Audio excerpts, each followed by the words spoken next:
What's going on, everybody? Today we are looking at the HISS driver as well as the HISS gunner. Now, I did a separate video unboxing the HISS tank, but I wanted to do these on, a proper unboxing video in my office in the setup that I normally use, because the HISS was just way too big. I had to unbox it in my garage. But these will fit on my desk. They're just standard size classified figures. And I couldn't be more excited to have these in my collection. The HISS driver is very much vintage inspired. The HISS gunner is, of course, a very, very similar figure, but on a female action figure body. So we'll take a closer look at, the body when we get it out of the box. But first, let's take a look at the packaging. So the shape of the box is familiar. These look like classified figures, but they don't look like classified figures. And there's a few things that make me say that.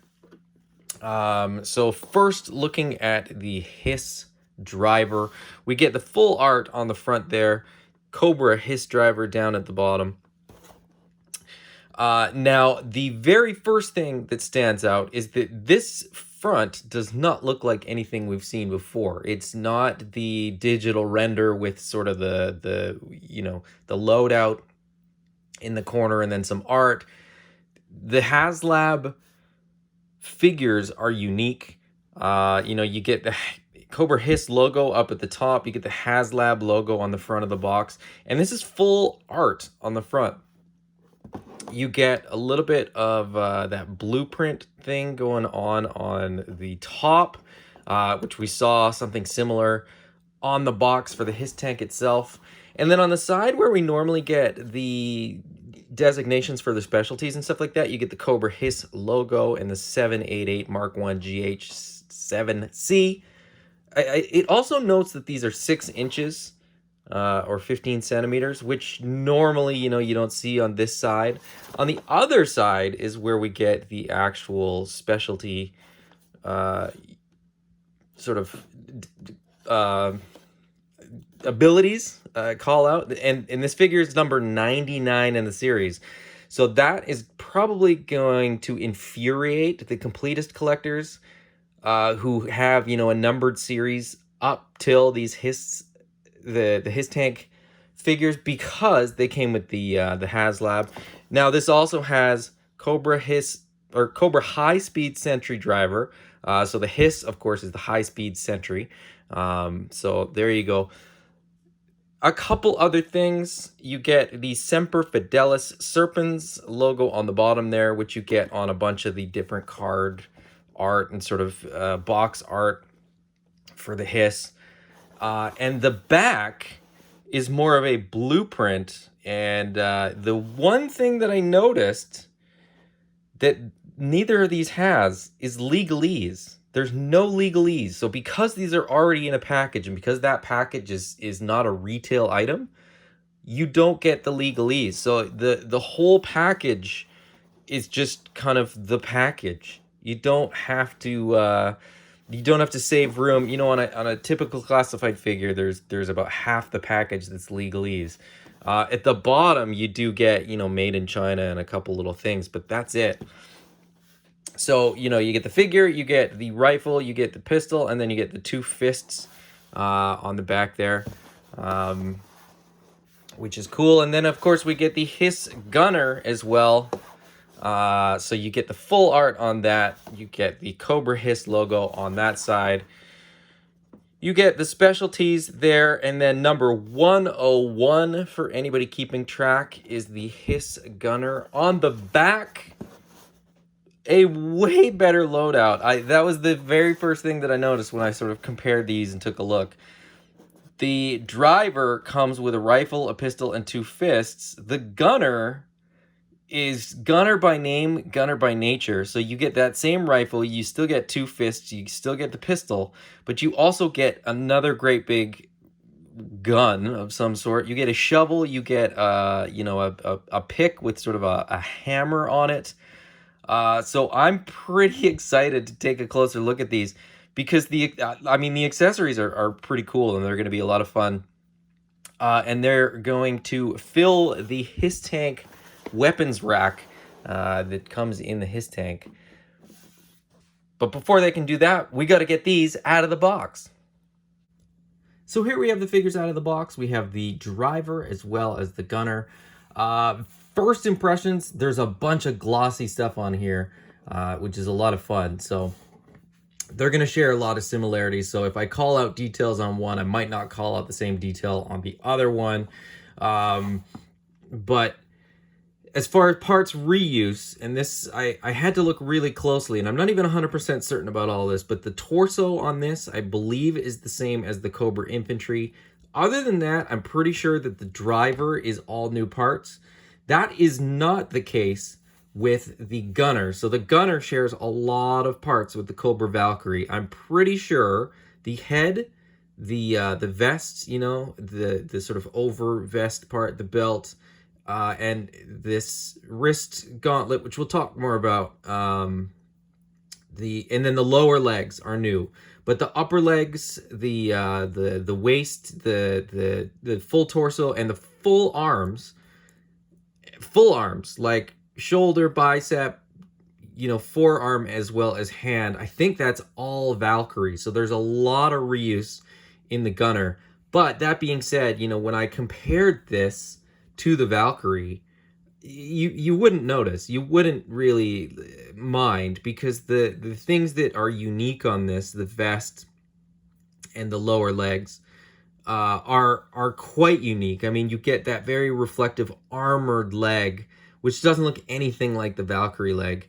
And then with the vest covering up the torso, there's really no there's really no mistaking this for a Valkyrie.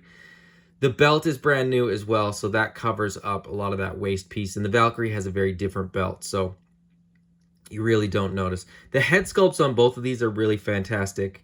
You'll see on the gunner, you know, there's a lot more detail than I expected in terms of the sculpting.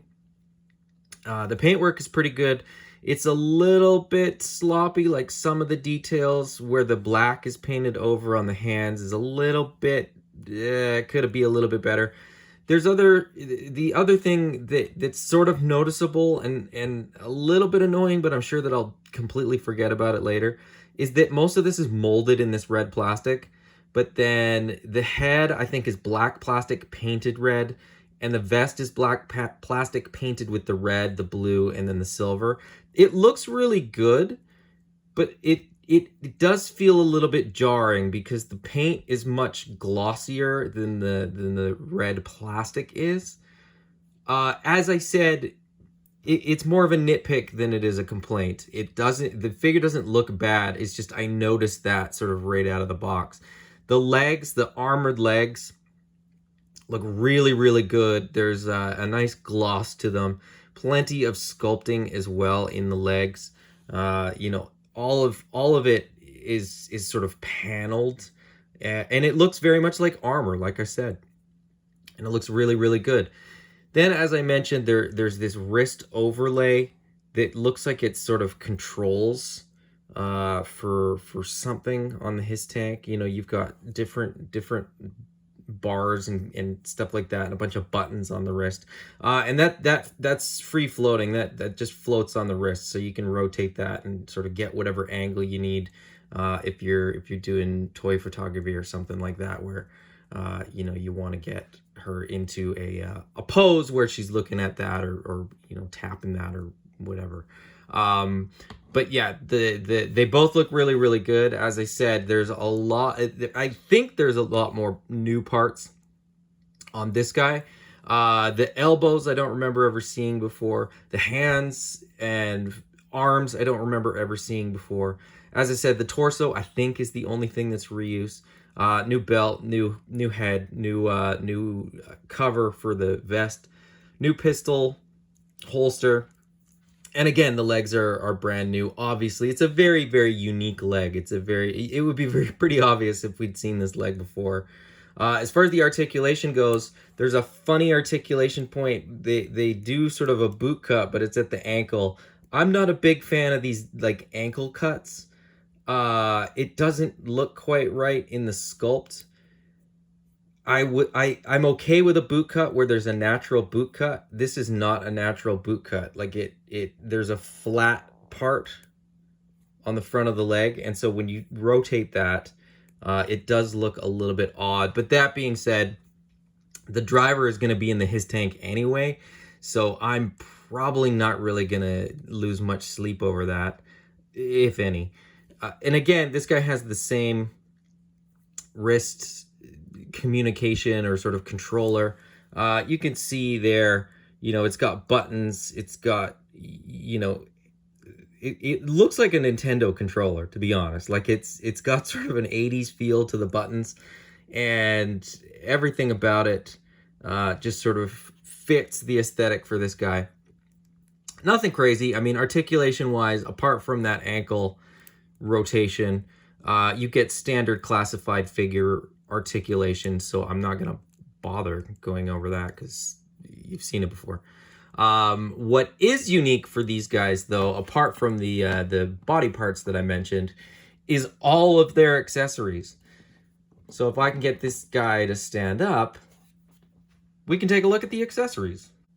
Starting off with the driver, we get the rifle, and we get this for the gunner as well.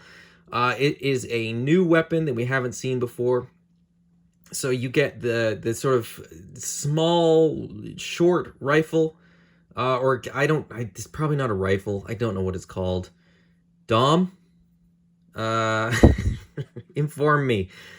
But it does have a blade out the front, which is painted nicely, painted in silver. I imagine that's a blade, although it's awfully thick, which is kind of weird. But it does have the removable, and I get this wrong all the time. I want to say magazine. I think it's a magazine. The removable magazine. I'm going to call it magazine. It could be wrong for the whole video, but I'm going to call it one thing.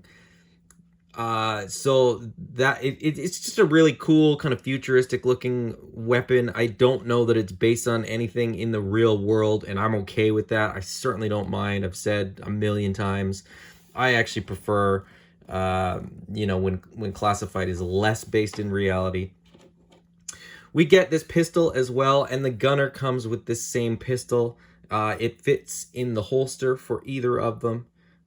His and hers pistols. It's a little on the small side in my estimation, but I've said before, I don't know anything about guns, so don't. I could be wrong. I mean, that could just be what a pistol is like. I don't hold a lot of pistols, so I don't know. Then we get these fists, these over armored, over padded fists, which I think when they were doing, when they were chatting about the HISS Tank, talking about these fists, they were saying when these guys, if the tank gets stuck or something like that and they run out of ammunition, they're pretty good with their hands as well. So you get these fists. Now, I don't know how effective they would really be. They look really cool. I don't think I'm ever going to use them. These are going to go in my fodder bin and probably never come out. The paint app on these is kind of clumsy. Like, it feels a bit weird. Again, molded in this red plastic. And you can see there that, like, the paint on the outside looks great and sort of wraps over the knuckles. But then you get to this side, and you can kind of see that they've just ended the paint, but the padding still kind of follows. So it feels a little bit disconnected. It feels a little bit weird. I'm not a huge fan of the gloves, but as I said, I'm never ever going to use these, so I'm not really that worried about it. Now, the gunner is a different story. I will very quickly go over the things that I already did. So she gets that same gun. That might be a rifle. It might not. I don't know what guns are called. But we've already established that, so I won't linger on that point for too long. She also gets the same pistol, as I said. She also gets smaller fists, and these are painted much better. They don't have the same issue of being sort of as bulky, and so the paint apps as such don't have the same issue. They don't really plug in quite the same way either. There's no rotation in these, so they just plug in. I should have mentioned that on the drivers. These just plug straight in, and it's just a straight fist. No articulation in those. But as I said, the difference, right? This one sort of wraps over the wrist, whereas the gunner's just plugs in and doesn't quite have that same design feature to it, which doesn't matter because, like I said, I'm probably never going to use those. Now, in addition to that stuff, we get a few different new fun accessories. So because the gunner is a little bit more exposed and maybe might get called down from the turret more than the driver would, we also get this hammer slash pick sort of thing, which I don't know what it's meant to be or what its function would potentially be, but it looks cool. I mean, I'm okay that we got it, even though I don't know what you would use this for. Look at the hammerhead. It's like this spiky sort of hammerhead thing. It's a great accessory. It's a fun little design, but I don't know how effective it would be or how necessary it would be. Then we get this very utilitarian looking shovel that has a whole bunch of different functionality on it, I presume. I suspect that that's sort of the intention with the design. A little bit longer handle. It's not crazy long, but 4 inches tall or so, give or take. Something that you would use to dig your HISS tank out of the mud or something like that. I don't know. But a fun accessory nonetheless, in a very similar way that the hammer pickaxe thing is fun, but not, I don't know how effective or efficient or whatever. But the highlight of the accessories for me, 100%, is this little beauty. I suspect that this is some sort of shotgun based on, the shells, the shotgun shell looking thing that you get in this removable barrel of rounds. This thing looks really great, and I don't know that I'm going to use it for either of these figures, but I'm really happy to have this in my accessory bin because it looks fantastic. Crazy enough, all the weapons are straight too. All the accessories are straight. The shovel's straight, the hammer's straight. Even this thing is pretty straight. There's a little bit of tolerance for plastic to not be straight, but I'm shocked that all these accessories are straight and I don't have to heat them all up to straighten them all out. But there you go. There's the figures and the accessories. So let's get them all geared up. So here they are, the HISS driver and the HISS gunner all kitted up. I chose to go with that shotgun. I chose to go with the accessories that, don't make a ton of sense. The hammer and the shovel, just for fun. The rifles, the guns, whatever they're called, are down here. The gloves are down here. Again, those gloves are probably never going to get used. But altogether, pretty good figures. Very nice complement to the HISS tank. Some modern updates, despite being very much vintage inspired. I love that they added the female figure. I'm always happy to add more female figures to my my G.I. Joe classified collection. So that's pretty cool. If you were lucky enough to get these because you either got a HISS tank or you know somebody that did and was able to sort of hook you up, congratulations. I think these are great additions to your collection. If you didn't get them, I think you'll probably still have a chance. I could very much see them doing a retro carded one of these. So stay positive and sort of stay switched on. You might still get a chance to get something like these. But they are pretty great figures, if I'm being perfectly honest. So definitely figures that if you can, I would strongly recommend. These are great figures to have in your collection. If you enjoyed the video, please hit the thumbs up. If you haven't already, please subscribe. And if you don't want to miss future videos, hit that thumbs up icon to get notifications for future videos. Until next time, bye-bye.